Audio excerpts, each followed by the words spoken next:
तस्य मत्परा अनन्य नैव योगेन मां ध्यायन्तो उपासते।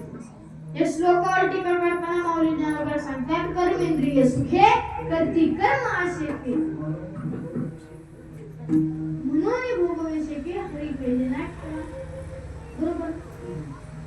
तर कसं होतं कधी कधी वय झाल्यावर कधी कधी समजून घ्या तसा आता आमच्याकडून चुकलेलं बाकीच्यांना कळणार नाही एवढे तरी थोर मातमी यांना कळणार आहे पण बाकीच्यांना ते काय सहज कळणार नाही।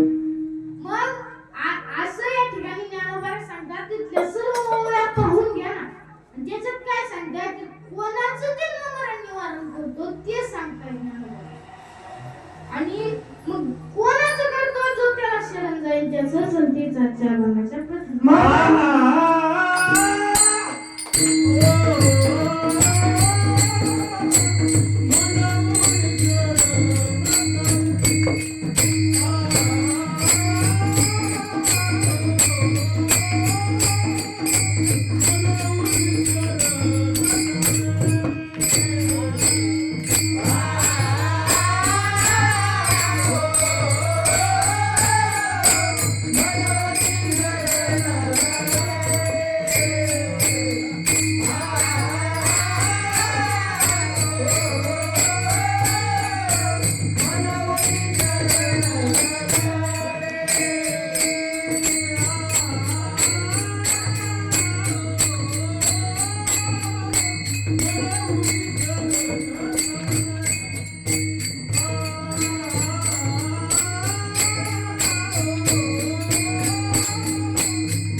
आता कळलं असेल तुम्हाला का म्हणून आपण देवाला शरण जायचं।